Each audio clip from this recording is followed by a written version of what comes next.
I never loved somebody like this. Sijawahi kumpenda mwanaume yoyote kama ninavyompenda huyu. Na ninaweza nikasema kwamba haya mapenzi yanaweza kuniua kabisa. Because my daughter say, hey mama. Kwa sababu hata binti yangu huwa anasema, he mama, utakuwa kichaa sasa, maana sio kwa kumpenda huko huyo kijana mdogo. Lakini mimi huwa ninamwambia na huenda yataniua kabisa. Mimi nampenda mami, nampenda sana. She's my mentor, she's my mama, bila wengi mnasema ni mamangu, na pia ni my girlfriend, na pia ni my sweetheart. Nampenda sana yani, nampenda sana. Unahisi kipi kinaweza kumtokea mwanaume wa miaka 31 tu ambaye kwenye wallet yake ana shilingi 300 tu za Kenya kutaka kujiingiza kwenye swala la mapenzi na bibi wa kizungu? Mimi niliamua nikampenda na roho yangu. Sikutaka kuangalia age. Na sikutaka kuangalia pesa. Ngoja tuingie ndani kabisa ya hadithi ya mapenzi kati ya Frank na Ilona, mwanamke mwenye umri wa miaka 55 kutokea Jamhuri ya Czech aliyebadilisha maisha yake. When he come to... Alipokuja kwangu nikaanza kucheka kwa sababu nilidhani yeye ni mkubwa sana, lakini sio mkubwa. Na yeye akawa anafikiria hivyo hivyo juu yangu. Alikuwa akidhani kwamba mimi ni mrefu, lakini hapana, mimi ni mfupi sana. Hakuwa na pesa wala plani yoyote ya maisha, na Ilona alikuwepo kwa ajili ya kumsaidia. When he come, alipokuja nilimkumbatia na yeye akanikumbatia, na baada ya yeye kunikumbatia tu nikawa najihisi kama vile tumekaa pamoja kwa miaka 10. Mapenzi yao yalianza kwa kasi mno, mara kushuka, kupanda na hata kufikia stage ya kutofautiana na kupelekea ukimya utawale chumbani. Hadithi yao ina mambo mengi sana na sidhani kama utapata sehemu ya kuskipu endapo utaifuatilia kwa umakini. This is waiting for 3 years. Si hadithi tu ya mapenzi, bali pia itajenga imani yako na kupelekea mabadiliko ambayo huenda ingekuwa ni ngumu sana kuyaona kwenye maisha yako. My name is Ilona. I'm from Czech Republic. Jina langu ni Ilona. Ninatokea Jamhuri ya Czech, katika mji mdogo unaitwa Bohemia. Bohemia ni magharibi mwa nchi. So this Bohemia. And I am young. Mimi ni mdogo na nina uhakika ni mdogo. Nikiwa chumbani naweza nikasema kama vile nina miaka 20, lakini umri wangu halisi nina miaka 55. But exactly 55. I have 2 kids. Nina watoto wawili, msichana mmoja na mvulana mmoja. Msichana yupo vizuri na ninaongea naye kama kawaida, lakini mwanaume, yani mtoto wangu wa kiume, hataki kabisa kuongea na mimi kwa sababu nilihamia Afrika. Anataka nikakae na wajukuu ambao ni watoto wao na wapo 10, kwa sababu mke wake, wazazi wake walifariki, kwa hiyo huko hawana bibi. So kwa kule hawana mtu ambaye anaweza kukaa na watoto wao kama bibi, na walinisubiri sana. Ila kwa upande wangu, baada ya talaka, nikataka kuishi maisha yangu kwa uhuru, na niliwaambia wazi kabisa kuwa, unajua nyinyi ni watu wazima sasa, nimewapa muda wangu na kuishi na nyinyi miaka 32 yote ya maisha yangu. Unataka nini zaidi kutoka kwangu? Miaka 32 inatosha kabisa kukaa na nyinyi. I give you 32 years. What do you want from me? 32 years. So it's finished. I want to live my life. My daughter understand, but my son don't understand me. Binti yangu alinielewa, lakini mwanangu wa kiume hakutaka kunielewa kabisa. Hataki kuongea na mimi, lakini sawa tu, hamna shida. Huenda siku moja atakuja kunielewa na kuniomba msamaha. Maybe, lakini sidhani. My name is Franklin Malanga Egadwa.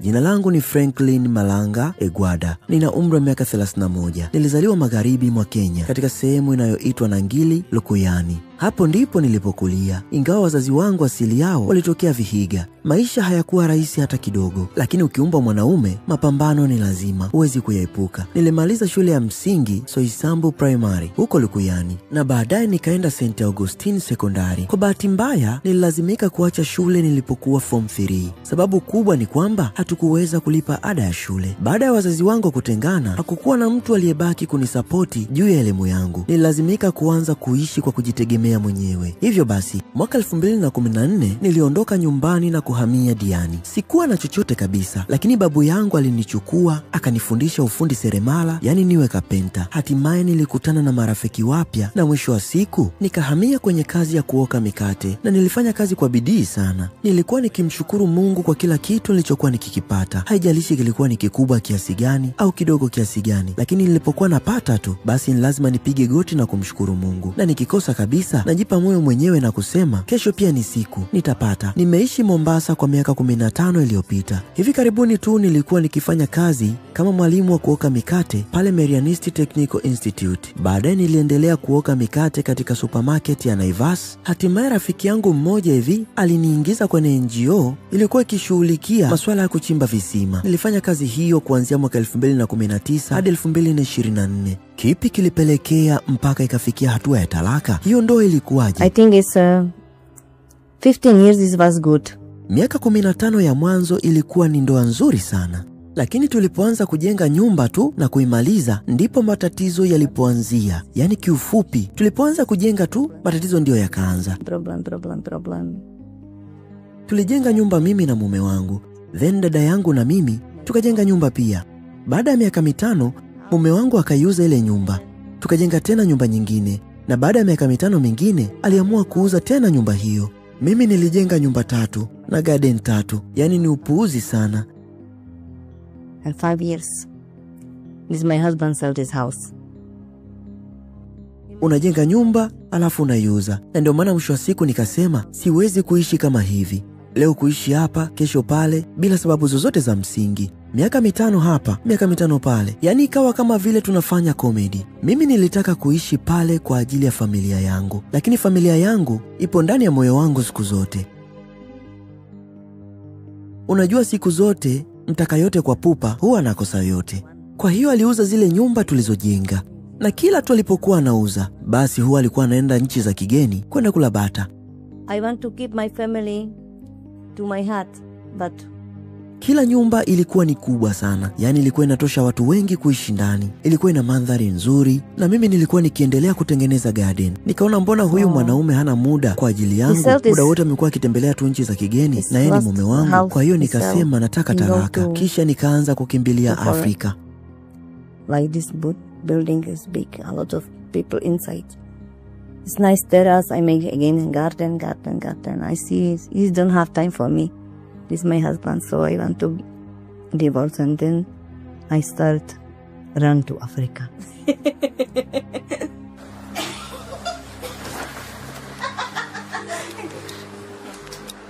Maisha yalikuwaje baada ya talaka? Mambo yaliendaje baada ya kufika Afrika? And I find on Facebook somebody write me and kuna mtu kupitia Facebook alianza kuniandikia akisema hi, how are you na mambo mengine kama hayo. Basi nikaanza kuchati naye, lakini yeye alikuwa akiniandikia kwa Kiingereza. Na mimi kwa wakati huo sikuwa naelewa Kiingereza. Nikasema nitafanyaje sasa? Baada ya hapo nikachukua zile meseji zake nikaziweka kwenye Google Translator, yaani tafsiri alafu ndio nielewe. Baada ya hapo nikagundua kwamba alikuwa ni kijana kutokea Nigeria na ni mpambanaji. Hivyo nikataka kuja Afrika. Nikaona huyo mwanaume atakuwa ni msaada kwangu. Kwa sababu kwenye akili yangu nilikuwa nimeshataka talaka kwa mume wangu. Nikasema nikija Afrika basi nitakuwa na mwenyeji. Lakini yeye mara nyingi alikuwa akiniomba tu msaada muda wote. Mara tafadhali nisaidie. Help me. So I help him. So he want to bring me to Nigeria. Na mimi niliendelea kumsaidia siku zote. Na akaniambia ni bora niende Nigeria maana ni nchi nzuri.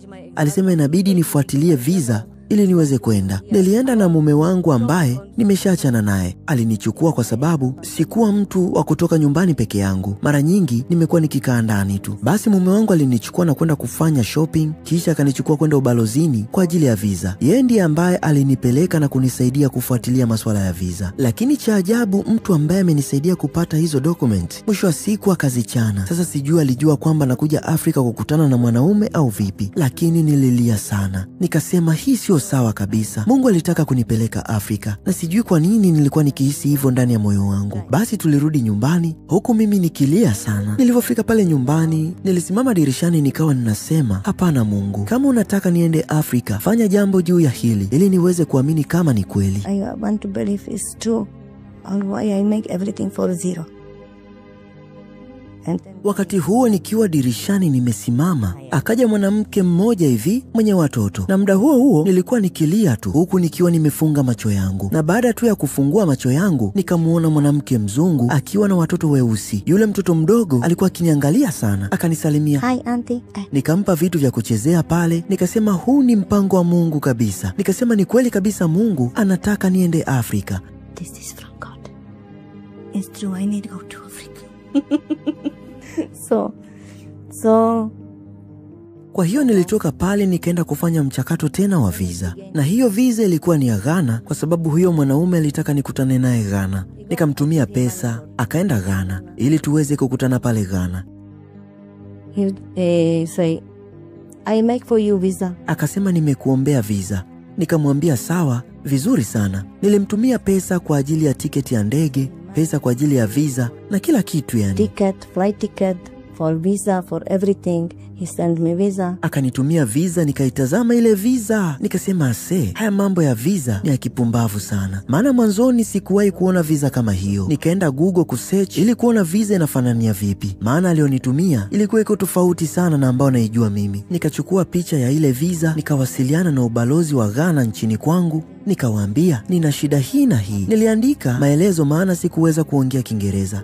I write because I don't speak English. So, Wakanijibu wakaniambia kwamba hiyo visa ni fake. Wakaniuliza nani amekupa hii visa? Nikamwambia ni mtu fulani hivi kutokea Nigeria. Wakanijibu wakaniambia, "Madam, nenda kituo cha polisi faster." Nilienda kituo cha polisi nikawaelezea kila kitu, lakini kiukweli nilikuwa nataka kwenda Afrika. Nikasema sawa. Basi nikamripoti yule mwanaume, lakini haikusaidia kitu.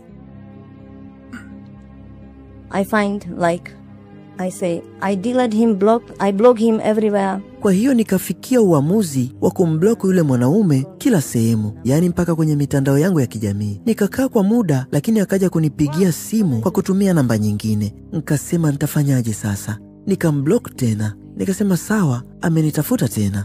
Lakini cha ajabu nikalainika, nikaanza kumtumia pesa tena na tena. Na nahisi alikuwa akitumia uchawi yule jamaa ili kuweza kunikontrol, kwa sababu kuna siku alinipigia simu sana. Nikaamka nikachukua simu nikamuuliza, "Shida nini?" What is wrong? "Umeniamsha, alafu unaniambia unaomba msaada." Nikamwambia, "Mbona ni msumbufu sana wewe? Kwa nini haulali? Una kazi ya kupiga simu tu. Unadhani mimi ni mlinzi kusema kwamba nitakuwa macho muda wote? Wewe upo Nigeria, mimi nipo nchini kwangu. Kwa nini unanifanya kama mlinzi?" Nikarudi tena kulala, lakini baada ya masaa mawili akanipigia tena simu, akawa ananiambia mambo yake sasa. Nilikuwa na stressi sana. Nikamuuliza, "Kwa nini haujalala?" Stress. Why you not sleep? I say, "Please help me. Akawa anasema, "Samahani sana, naomba unisaidie. Nahitaji hiki, mara baba amekufa, bibi amekufa." Kwa mara nyingine tena nikamtumia pesa. Aisee, nilikuwa nikijiona mpumbavu sana kwa kweli. Na Kenya kulikuwa na rafiki yangu mmoja hivi wa kike. Yeye ni mishonari hapa Kenya. Nikamuuliza, "Ninaweza kuja Kenya?" Akaniambia sawa. Say okay. So nikaomba visa ya Kenya sasa. Aliniahidi kukutana naye hapa Kenya. Nikaja Kenya na ilikuwa ni mara yangu ya kwanza. Yaani kiukweli nilikuwa ni kama chizi. Maana nilisafiri kuja hapa kipindi cha corona. Meeting to Kenya. I coming to Kenya this first time. And this was so crazy because when I go, this was COVID-19. I go about this. Nikaenda kufanyiwa vipimo na ninashukuru Mungu majibu yalikuwa ni mazuri. Nikajawa na furaha sana. Maana nilijua kuwa lazima nije Afrika. Lakini nilipoenda kumtembelea kijana wangu, akaanza kunichukia. Na sababu kubwa ni juu ya mpango wangu wa kuja Afrika. Kwa sababu tu ya yule mwanaume mpuuzi. He started hate me because, I go to Africa because this stupid man. Na alikuwa akiumwa corona. Nikamwambia, "Nimekuja kukuaga kwa sababu mimi natarajia kusafiri kesho naelekea Afrika." Alifungua vioo tu na kuniambia, "Sawa, kwa heri mama. Enjoy maisha yako." He only opened the window, he said, "Okay, bye. You enjoy your life." So he stopped speak with me and I go. Kwa hiyo akaacha kuongea na mimi kabisa. Basi nilimwacha, nikaenda kwenye taksi. Ilikuwa usiku sana, moja kwa moja mpaka kituoni. Nikachukua basi moja kuelekea Vienna, kwa sababu tiketi yangu ilikuwa ni ya kutokea Vienna mpaka Kenya. I go to Kenya, to Vienna. Kulikuwa na meseji zilizokuwa zinaingia na kusema kwamba muda wangu wa kuondoka sio saa 12:30 asubuhi. Muda wangu ni saa 2:30 asubuhi. Ile meseji ilikuwa ikiingia mara kwa mara. Hivyo nikaandaa kila kitu nikaenda kusubiri sasa. Lakini sasa nikawa sioni ndege yangu. Hakuna mtu aliyetaka kunisaidia. Nikasema hii ni nini sasa? Nilisubiri lisaa la kwanza, la pili, mpaka saa 2:30 ikafika asubuhi. Wakaja kuniambia ndege yangu imeshaondoka. So I go, I waiting, I say, I don't see this my flight, this. Nobody want to help me. Yes, what is this? Waiting 1 hour, 2 hour, I waiting this 8:30. And they say, nikasema kivipi tena? Mungu wangu, kimetokea nini tena? Nikasema Mungu, au hautaki niende Afrika? Ni kitu gani tena hiki? God, you don't want me to Africa. Oh my goodness, what is this? So, and then come to one lady, she say, kuna dada mmoja alinifuata akaniambia, hautakiwi kukaa hapo. Unaweza kuja hapa tuzungumze juu ya swala lako. Nikamuuliza kwa nini sitakiwi kukaa hapa. Basi akaanza kuongea kwa lugha yangu ninayoielewa. Nikaanza kusema, nitafanyaje sasa? Akawa ananisikiliza na akanielewa vizuri sana tu. Sikununua chochote, bali yeye alichofanya ni kunibadilishia ndege. Hivyo ikanibidi nisubiri kwa masaa 27 mbele. She help me, I don't pay anything. She make only change this flight, so I need waiting 27 hours. I don't sleep 2 days. Sikulala kwa siku 2 kwa kweli. Yule mdada akaniambia, ndege hii ni kwa ajili ya Paris. Hivyo unatakiwa utoke kwenye mstari huu, uende kwenye mstari mwingine. Kwa hiyo nilienda kwenye line ya watu waliokuwa wanaenda Paris. Basi nikatoka na kwenda kwenye mstari wangu. Nikakuta kila kitu kipo kwenye mpangilio na ndipo nikaja Kenya sasa. Nilipofika Kenya waliniuliza, vipi, unataka uchukue line ya simu? Sikuiona Safaricom, so nikanunua Airtel. Nilihitaji internet. Wakawa wanasema, muone huyu mzungu. Na mimi ilikuwa ni mara yangu ya kwanza kuwa hapa. Kwa hiyo nilitumia kama $50 hivi kununua hiyo line ya Airtel. Maana nilikuwa sijui chochote. Hakuna mtu aliyeniambia ilikuwa inauzwaje. I pay for Safaricom for this line $50. Because I don't know. So nobody tell me how much this. Je, hadithi yako na Frankie ilianza vipi? This is another chapter. I don't want to open another. Just open. Huu ni ukurasa mwingine ambao sikutaka kuuongelea. Mnataka kujua kilichotokea? Itarudi nyuma kabisa. So nilienda mpaka Mumias huko Likuyani. Kule kulikuwa na rafiki yangu wa kike ambaye yeye pia ni mtu wa Jamhuri ya Czech. Alikuwa amenizidi kama miaka 10 hivi na alikuwa akiishi hapa Mumias. Alinunua vitu vingi sana pale nyumbani kwake baada ya mimi tu kufika. Akaniacha kwake kama mwezi mmoja hivi. Alininunulia kitanda na vitu vingi tu kwa ajili yangu. Akaenda Mombasa kumtembelea mtu fulani hivi. Alikaa huko akarudi baada ya mwezi mmoja. Akaniambia kwamba anataka kuishi Diani. Nikamwambia, he, Diani? Akaniambia ndiyo. Hivyo akasema nimlipe kama 30,000 vya Kenya ili aniuzie kila kitu pale ndani. And then she say, I want to live in Diani. Diani? So you pay me 30,000. This is my money. Pay me 30,000. You need buy everything because if you don't, I give you to street. Alisema kama endapo sitomlipa basi vile vitu atawapa watu wa mtaani tu. Sikuwa mtu wa kutembea sana sehemu mbalimbali kwa sababu huwa sipendi kuzurura. Niliingia kwenye akaunti yangu nikamtumia zile pesa. Kwa hiyo akatoka kwenye nyumba na mpaka sasa kila kitu na kimiliki mimi. I enjoy this house 1 month alone. Nilienjoy sana kukaa kwenye ile nyumba mwezi mmoja peke yangu. Mmoja wa marafiki wangu wa kike aliniambia, nina idea. Kwa nini usimlete boyfriend wako hapa Kenya? Yaani alikuwa akimaanisha yule Mnigeria ambaye alikuwa akinisumbua ndio nimlete Kenya. Akasema nitakusaidia. Rafiki yangu alitaka kunisaidia. Alikuwa akija nyumbani kwangu kila siku. Anakula, anakunywa, anawaleta na watoto wake. Na mimi nilikuwa nikiwasaidia kuwakea watoto wake kwa kila kitu. Lakini yule Mnigeria alinifanyia mambo ambayo hayakuwa sawa kabisa kwa upande wangu. Hivyo nilipinga, sikutaka kabisa aje Kenya kwa sababu muda wote alikuwa akinitafuta kwa lengo la kumsaidia tu na kutafuna pesa zangu, na baada ya kuzitafuna anaondoka na kurudi tena siku atakapopata shida. Nikasema hapana, kwa sasa inatosha. Kwa hiyo nilienda na huyo mwanamke ambaye ni rafiki yangu mpaka Mombasa. Akaja na watu wawili. Tukakaa Nairobi kwa siku 4 hivi hadi 5, na baada ya hapo ndio tukarudi Mombasa. Mimi ndiye ambaye nilikuwa nikilipia kila kitu. Hakuna hata mmoja aliyeniambia usilipe hiyo, nitalipa mimi. Badala yake walikuwa wakiniuliza kwamba utakuwa unatununulia kila kitu So mom, you pay for us everything. We go here, they want to go dancing. Basi tukaja hapa, wakawa wanaenda klabu kila siku. Nikatoa 40,000 za Kenya kutoka kwenye akaunti yangu. Yaani kila siku nilikuwa nikitoa 40,000 kwa ajili yao. Nikaja kuangalia akaunti yangu ya benki, nikaona salio langu limeshuka sana. Ila tulienjoy, lakini sitaki kuwazungumzia hao watu kwa sababu hawakuwa watu wazuri. Ila sawa tu, mimi nimeshawasamehe. Kwa hiyo tulirudi.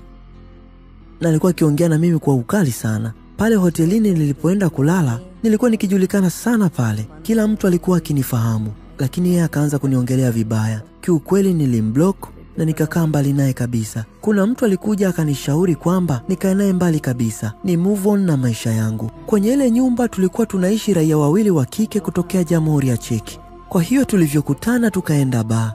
Walisema wanataka kwenda kucheza disco.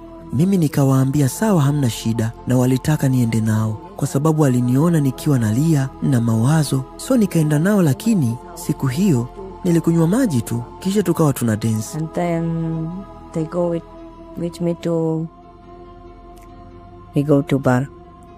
They want to go to dance. I say, okay, I go with you, because they see me, I cry, so they take me to. I drink water, we dancing.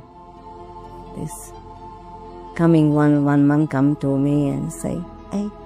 Baada ya muda kuna mwanaume mmoja hivi akanifuata, akaanza kunitongoza. Akawa ananiambia sasa, hey mambo, umependeza. Akawa anasema nataka kuwa rafiki yako. Akawa anaongea bla bla nyingi pale. Nikamwambia hamna shida. Akanunulia bia, lakini nikamwambia kwamba mimi sitaki bia, nitakunywa maji tu. Akawa ananilazimisha sasa ninywe bia. Nikamwambia okay sawa. Basi nikanywa naye pale bia, na baadaye akanipa namba yake ya simu. Kimoyomoyo nikawa nasema sasa, kwa sasa sitaki mwanaume, maana nipo kwenye kipindi kigumu sana, so sitaweza kuhandle matatizo mengine. And problem, I don't want again problem.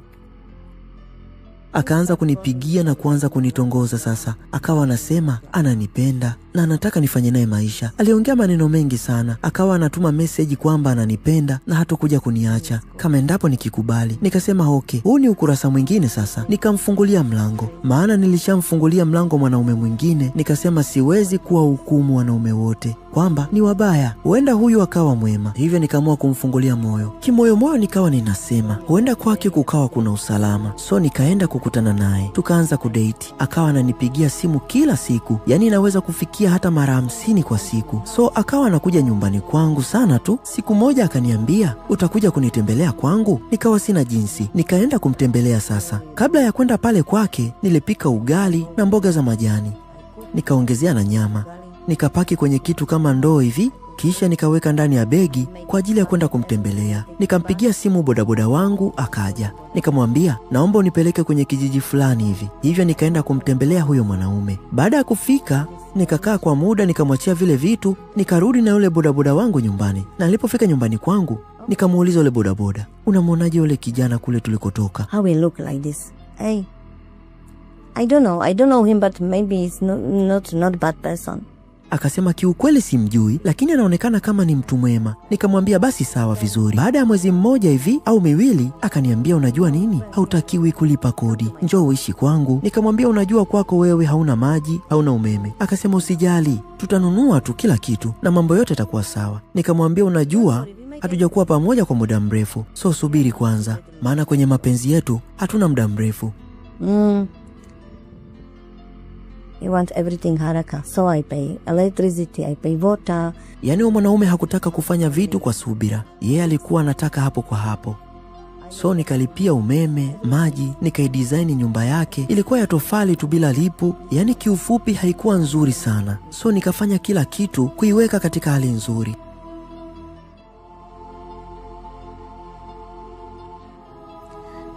So, Nilitumia pesa nyingi sana kuikarabati nyumba hiyo. Yaani nilifanya ile nyumba kuwa nzuri sana.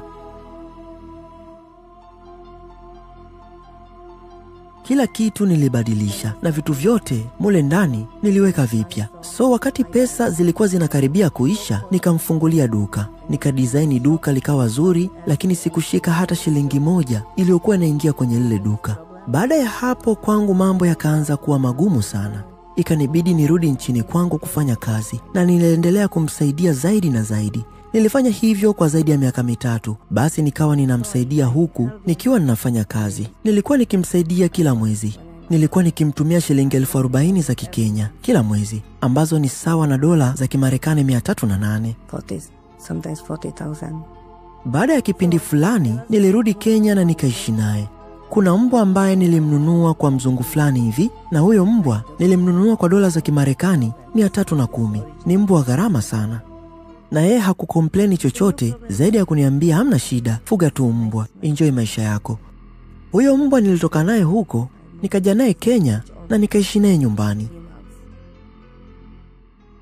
Basi wakati tunaishi pamoja, nilinunua mashine ya kufulia. Yeye alitaka TV, hivyo nilinunua kila kitu, yani TV, mashine ya kufulia, mafriji, yani kila kitu kikawa sawa hapa nyumbani. Lakini nikaja kugundua kuwa ni mlevi kupindukia. But I found he going to drink. Kiukweli niliumia sana.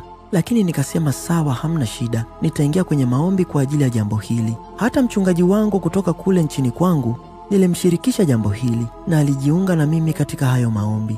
Alikuwa akinitumia message za kuniongoza namna ya kuendelea kufanya maombi juu ya ulevi wa mwanaume wangu. Na kadri nilivyokuwa nikiendelea kuomba, hatimaye aliacha pombe kabisa. Lakini niwe muwazi tu kuwa haikuwa rahisi hata kidogo, kwa sababu swala la kumbadilisha mtu sio jambo la siku moja wala mbili. Ni jambo linalohitaji process, na pia sio rahisi. Na zaidi ya yote, swala la kubadilika kwa mtu ni yeye mwenyewe mtu kuamua.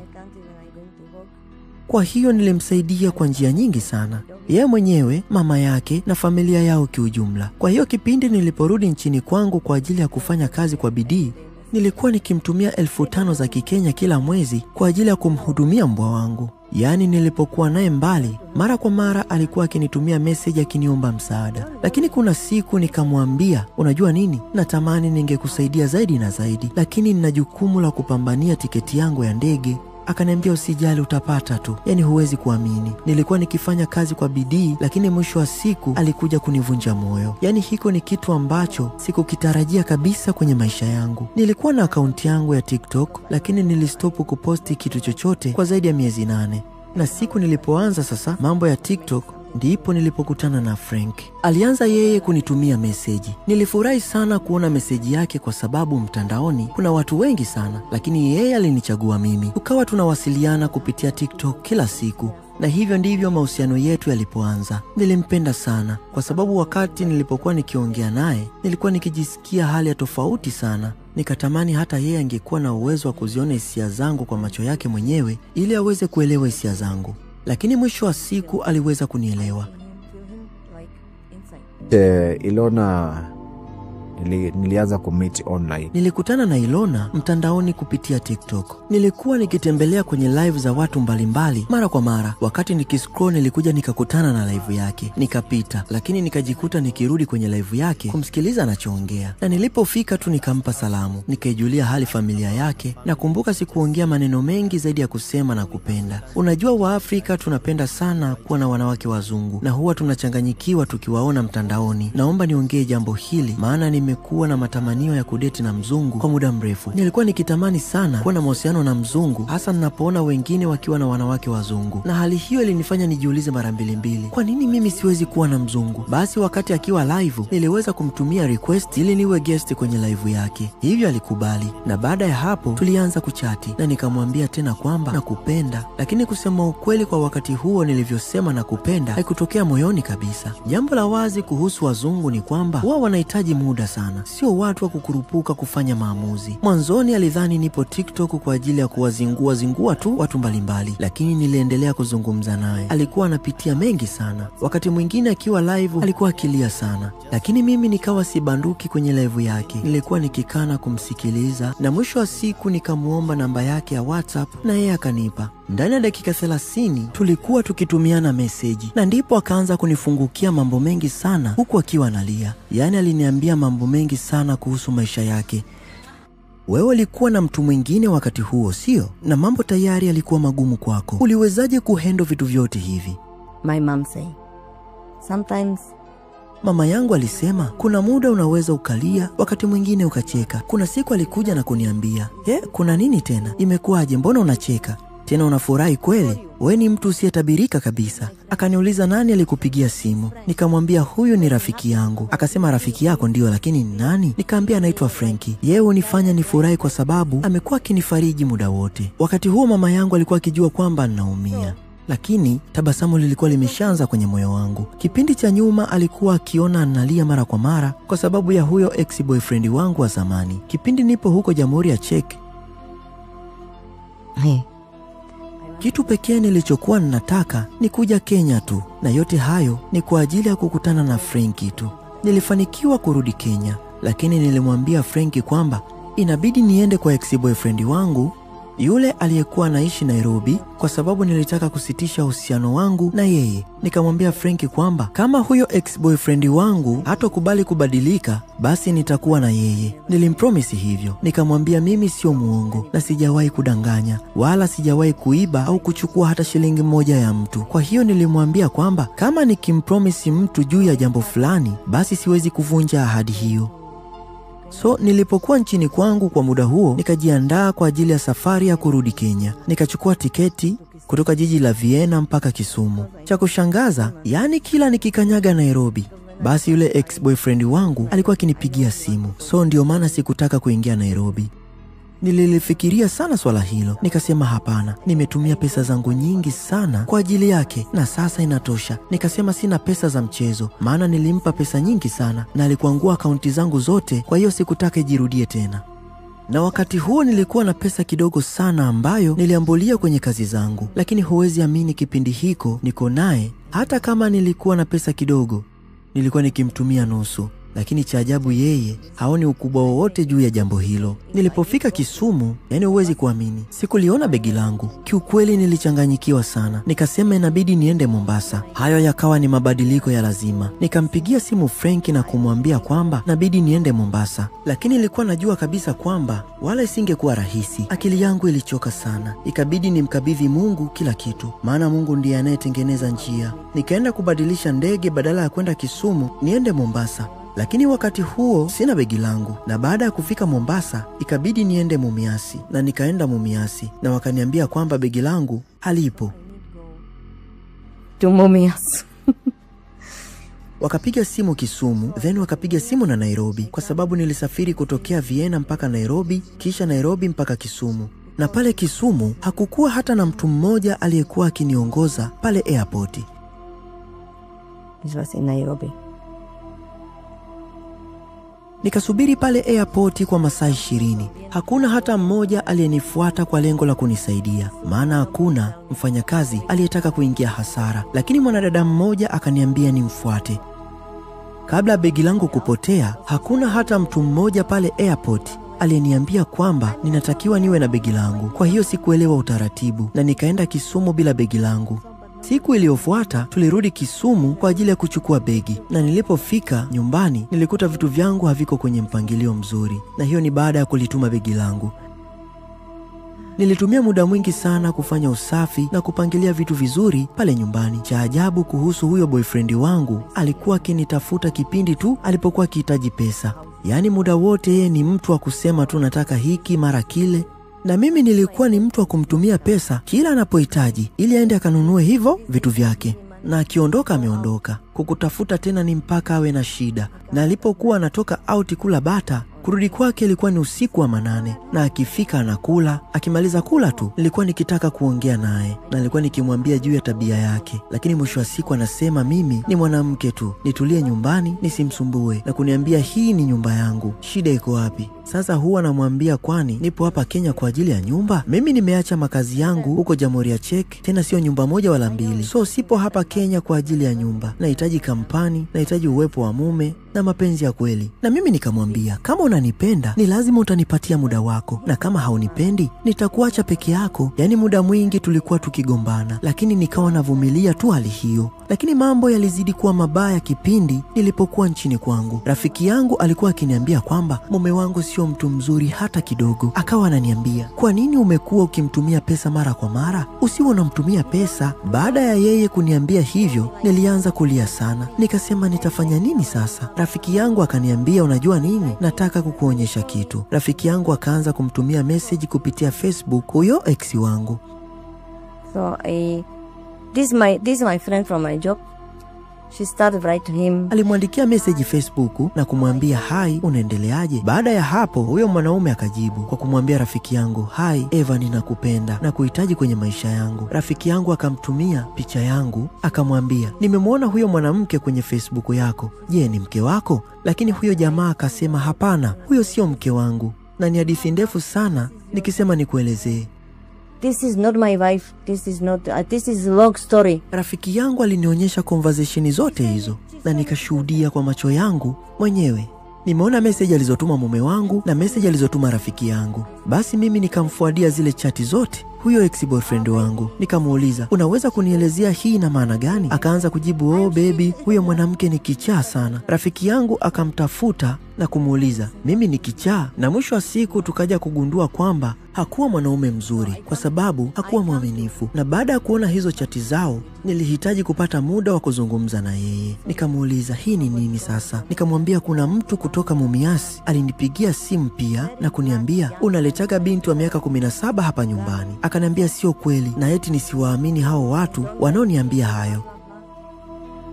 Wakati nilipokuwa nafanya usafi wa nyumba, nilikuta kondomu nyingi sana pale nyumbani. Kiukweli niliumia sana na nikaziweka juu ya kitanda. Nikasema hizi ni za nini sasa? Sikutaka kuzungumza naye kuhusu hizo kondomu, lakini akili yangu kwa muda huo ikawa inasema ni bora niachane naye, lakini niwe muwazi kwamba mambo hayo yalinifanya niumwe. But him daddy was sick. So I call Frank. So nikampigia simu Frank. Nikamwambia, "Frank, sina furaha kabisa." Na wakati huo nilikuwa nikilia sana. Akili yangu ilikuwa ni kama vile imestaki, sikuweza kufanya lolote. Baada ya hapo nikamuuliza huyo ex wangu juu ya hizo kondomu, lakini akaniambia kwamba inakuwaje namuuliza maswali ya ajabu na kujiliza wakati kuna msiba wa baba yake. Nikasema sawa, hamna shida. Akawa anasema tunatakiwa kupangilia maswala ya msiba na sio mizozo. Nikampigia simu Frank nikamwambia, "Frank, nikimaliza tu msiba nitakufuata. Sitaki kuishi tena hapa. I don't want to be here." One day I was on meeting with my workmates to make... Siku moja nilikuwa kwenye mkutano na wafanyakazi wenzangu pamoja na bosi wetu. Ghafla nilipokea simu nikasikia, "Habari yako, mimi ni Ilona." Akaniambia, "Una muda tuongee?" Nikamwambia, "Hapana, kwa sasa nipo kwenye kikao, so nisubiri kama dakika 5 hivi ndio tutapata muda wa kuongea." Na baada ya kikao kumalizika, niliweka bando ili niweze kumpigia. Alinikumbusha jambo nililokuwa nataka kumwambia. Binafsi nilimwambia kwamba nimeshajikatia tamaa kuwa mpenzi wako, so nataka tu kuwa rafiki yako, na yeye akakubali. Lakini kwa wakati huo uhusiano wetu haukuwa wa kimapenzi, tulikuwa ni marafiki tu wa kawaida. Hivyo nikawa ni watu tu wa kupiga story, kuzungumza habari mbalimbali. Akaniambia mambo mengi sana kuhusu maisha yake ya zamani kati yake na ex-boyfriend wake. Ilona alifanya kazi kwa miaka 4 na akampa huyo mwanaume kila kitu: pesa, muda wake, imani na mengine mengi. Lakini huyo mwanaume alitumia nafasi hiyo vibaya. Alikuwa akitumia pesa za Ilona bila mpangilio wowote, na aliendelea kumfanyia uhuni Ilona kila siku. Na ndio maana mwisho wa siku Ilona alivunjika moyo. Hata mimi niliumia, na ndio maana nimeamua kumfuta machozi. Alipokuwa na kuchiti, hiyo ndo ilikuwa sababu kamili ya kuondoka? Je, baada ya hapo ndo ulikutana na Franki? Nilisema Mungu, asante sana kwa mapito haya. Na nikasema leo lazima niondoke. Nikapaki vitu vyangu, kisha nikazima simu, alafu nikafunga nyumba, nikaenda kuchukua bodaboda, nikamwambia nipeleke kwenye kituo cha mabasi. Na baada ya kufika kwenye kituo cha mabasi wakati huo, nilikuta kumebakia mabasi mawili tu. Baada ya kuyaona nikasema, oh Mungu. Oh my God, I go to Mombasa. I call Frank, I coming. So, leo naenda Mombasa. Nikampigia simu Frank, nikamwambia Frank, ninakuja. Kwa hiyo nilikata ticket na nilikuwa nikitakiwa kuondoka baada ya masaa mawili. So nikarudi nyumbani kwanza. Nikaoga, nikabadili nguo, nikachukua moja ya sufuria yangu ambayo nilikuwa nikiipenda sana, lakini haikuwa ghali sana. Basi nilifungua begi langu, nikachukua hiyo sufuria, nikaiweka ndani. Nikaenda Mombasa sasa. Nikamwambia mbwa wangu kuwa sitakuona tena.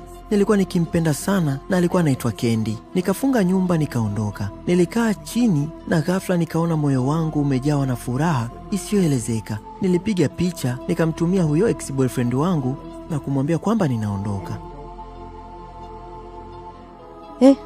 I sit down and everything is from like big stones down. I make photo. I send out this my boy photo.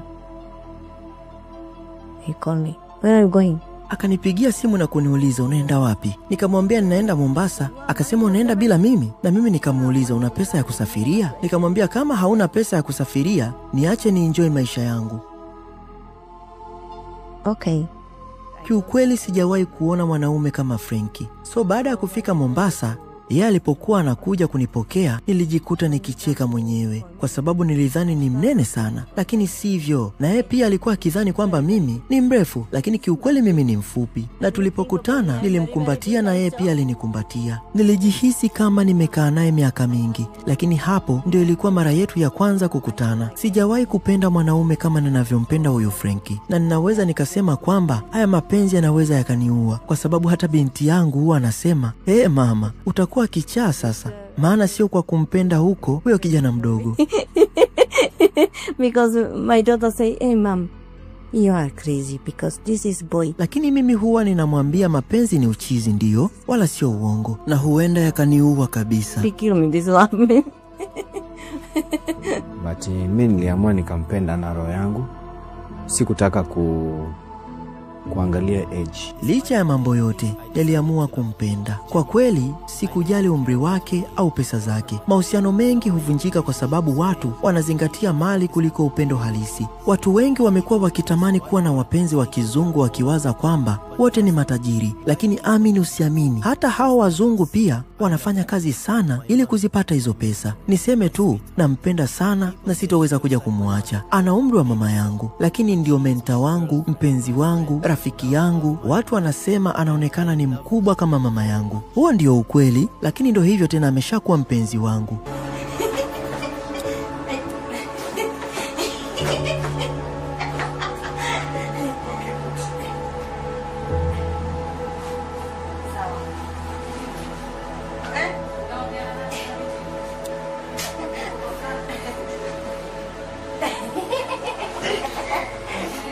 Ikiwa watu wanataka kuwasiliana na nyie, wanawezaje kuwapata? Kwenye TikTok account to follow kama Frank Ilona Ilka Suskova, ama unaweza enda ukafollow Dangote Kenya. Hiyo ni my main account, na Ilona account tunatumia account moja na Ilona. Alafu kwenye YouTube account pia mtatufollow kama Ilona Frank, na mtapata stories zetu, how we stay, how we live, how is our life. There are many people thinking that we live an expensive life, but we live cheap life, good life, happy life, and very very nice life. Hiyo ndio tunaishi hivyo.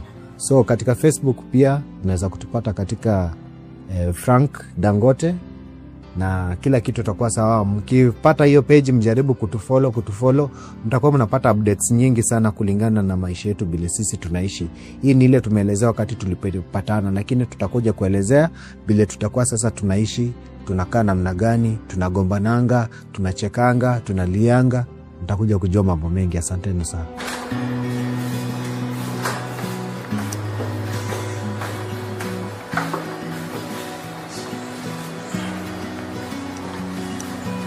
Furaha ya mtu huanzishwa na yeye mwenyewe. Ilona aliamua kuanzisha furaha ya maisha yake baada ya kuamua kuachana na mwanaume wake ambaye siku zote alikuwa akimgeuzia mgongo na kutothamini uwepo wake kwake.